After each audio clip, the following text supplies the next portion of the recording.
Welcome back, folks.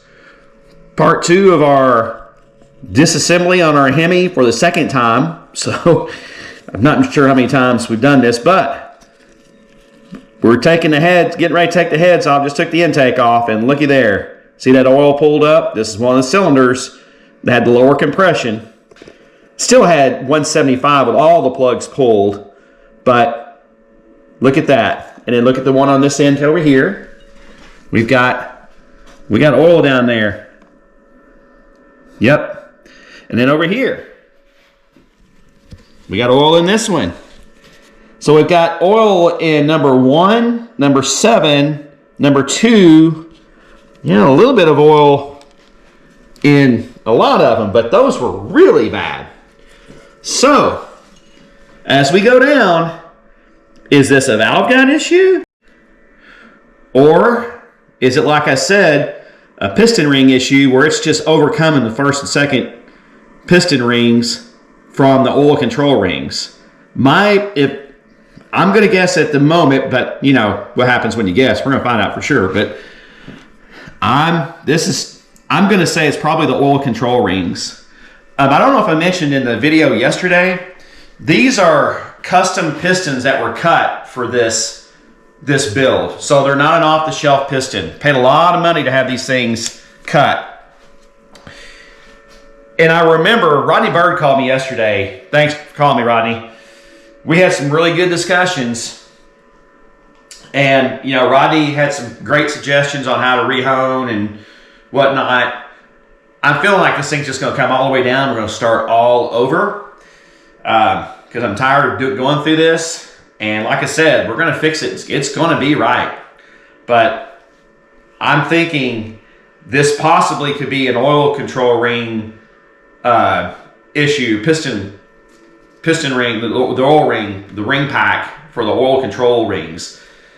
I remember putting those on, and it's almost as if they wouldn't go all the way in the groove. I can't remember, but I was so unfamiliar. I've never done low retention rings, the little 1/16 low retention rings that these newer engines use.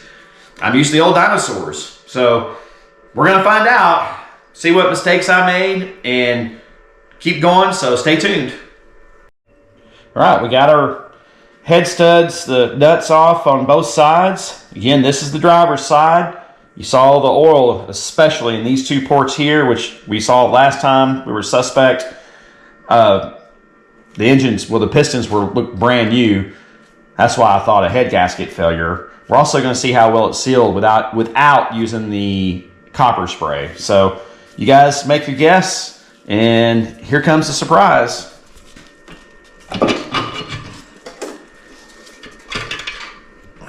Yep.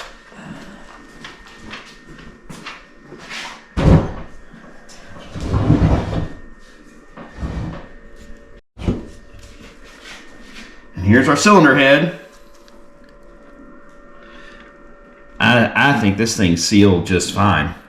I don't see any breaches at all. You can see the rings all the way around it. This looks like it's sealed better than the last time, actually, as far as the cylinder head goes. But look,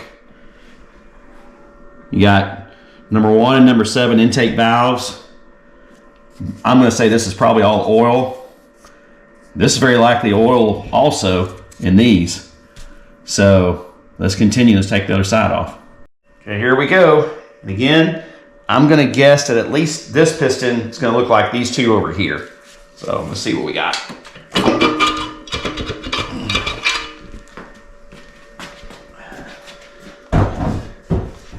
Yep. Same thing. Same thing. So whatever's happening is not sealing. Let's look at this. Let's look at this cylinder. See if I can see any hone marks or anything in it. No. I mean, it was honed. It even looks like it's sealing, but I'm assuming that real fine, I can see the cross hatches in it, the camera can't pick it up, but Rodney had a good point. He said, man, these right here, because the way the smaller ring packs, I think what Rodney was saying is it takes a much different finish than your older style cast rings. Than the old cast rings that you can see the the cross hatching much more pronounced. I can see it in these, but yeah, we got something going on here. You can tell. It's pushing oil up really bad. So let's get this thing turned over and see what we see. We're going to get ready to pull a couple pistons.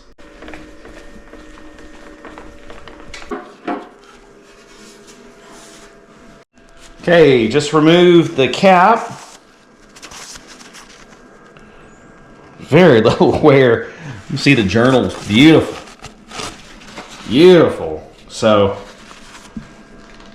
those little oil pressure issues going with that higher volume oil pump, I mean, this looks good.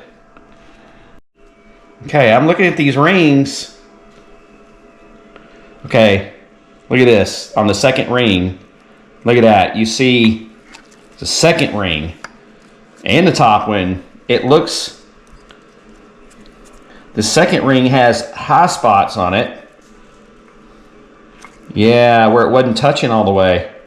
Look at that. I'm not a ring expert, guys, but there's spots where it's not touching. It's got high spots in it. Oh, what was that? Okay. So the oil control ring, to me, seems to be okay.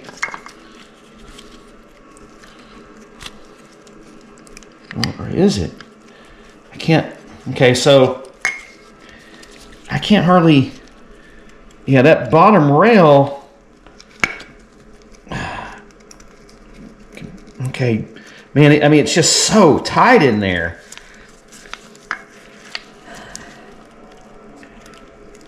It just seems like it should have, but look at these.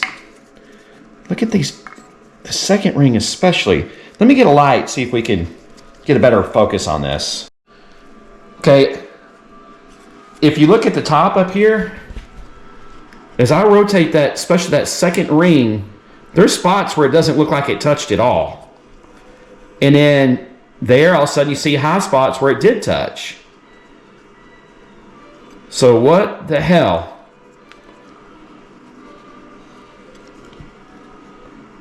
Yeah, something. And then, was this even, this ring pack, this oil control ring is so finicky. Now if I just barely move it around, that thing pops out. But I don't see where I damaged it putting it in. I used a sleeve. Yeah, something. We're gonna take another one out and see what we see. And just as I suspected, we just popped this piston out, just pushed it out, and of course, oil control ring is hacked up, mangled. Look at that. That's definitely what I was thinking.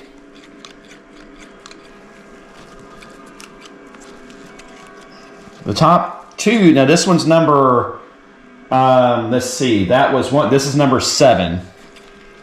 Look at that. Look how thin these things are too. So I probably damaged them putting them in. I mean, these things are like hair. Oh yeah. So definitely an oil control ring issue here. So we're gonna continue. Look at this. You can see it. We just popped it out. This didn't happen by us removing it. So yep. We were definitely flooding the cylinders with oil. I had a harder time finding anything on this one. Was number 2. As you can see, this one of the ones that was obviously different until I looked right there. And then you can see that thing was not sprung out. Either I didn't put it in there properly, something. But it's definitely not right. Here's the other thing. So this was obviously causing big issues. But if you look at the rings on the top and second rings, number 1 and 2, they're great. Then all of a sudden, there's no, look at that. So you see where they made contact, and then there's spots at the top of them they didn't make contact. Why? Is that because it was shoving so much oil past the oil control ring that they wouldn't see? definitely still, that's most likely why this one's that way. So what we're going to do, we're going to continue to take the rest of these out. I'm going to see what I find. I'm going to share with you what we see, but I think it's probably, if you had an obvious thing to stare you in the face, this would definitely be one of them. I've never had, like I said, these are not off-the-shelf pistons. It took, I think, 10 months to get these pistons from my guy that set me up with everything. And I remember him complaining about the company. I don't know if it was Diamond or who. I'll look at my receipts. But they are custom pistons for this build. Like I was talking to Rodney, are these grooves cut right? I'm taking it to my machine shop over here in Fort Smith at Hunt Machine. They're very, very good at this stuff. They built Hemis, and they're mostly LS, but I mean, it's all the same technology, especially very similar to LS. So I went ahead and checked these out. Obviously, he's going to say, yeah, your damn oil control ring's jacked up, but also I want him to look at these rings and the contact patches. So we're going to continue on. We'll share what we got. All right, I don't know if you can see it, but look at this. This is the oil control rings folded down, spiraling back in on the bottom side. Look at that. These oil control rings, now I'm not blaming anybody but myself on the installation of this, but you can't, this groove, it barely allows them to move around.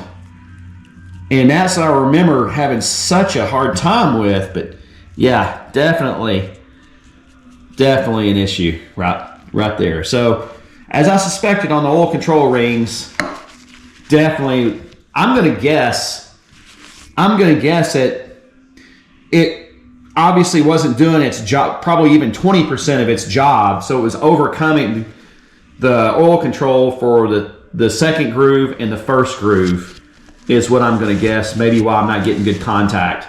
But you guys tell me in the comments. Let me know your thoughts on this. I'll try to find the sleeve I used, and I'll show you what we used and how this thing went. So let's continue on. Okay, so this is one of the good ones, I think, that was probably doing its job. You see the oil control ring here seems to be solid and okay.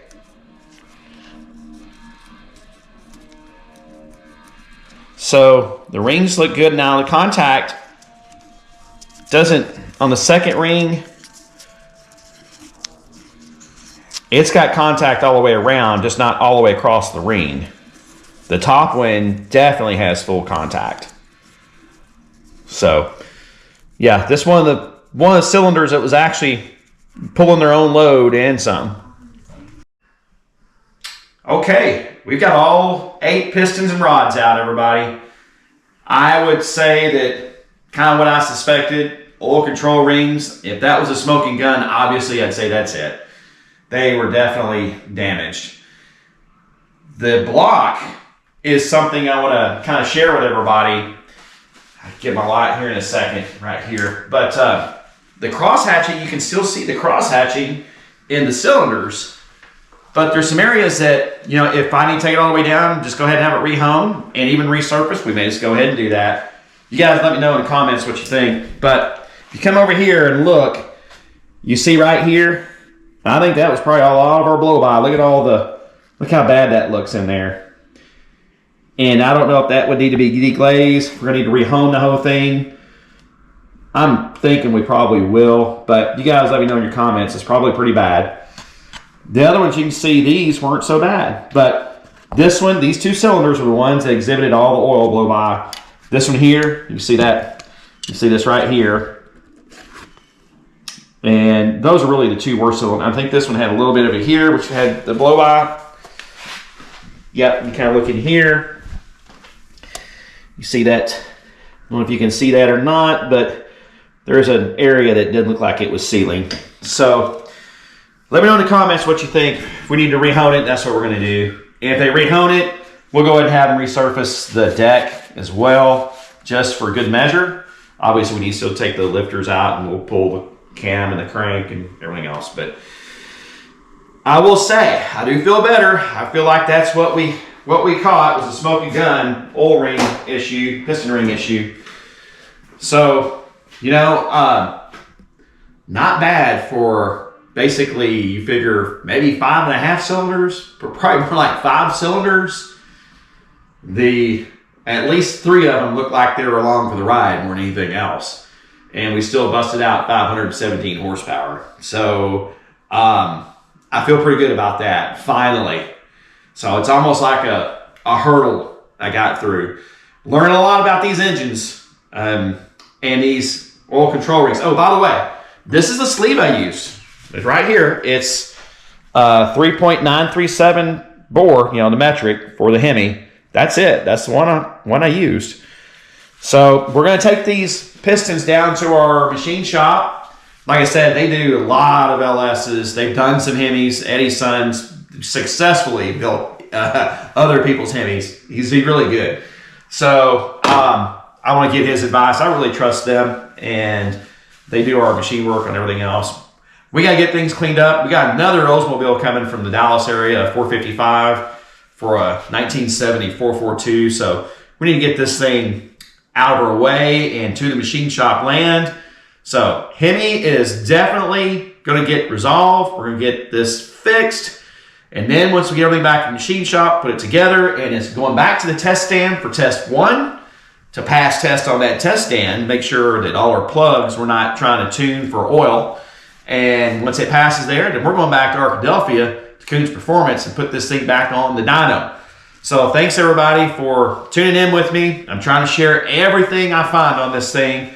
Obviously, your modern pistons with the little small ring packs are much more sensitive. You got to really handle them with kid gloves. I'm learning on those. So my mistake. So please like, share, and subscribe. And y'all have a good Sunday. Thanks, everybody.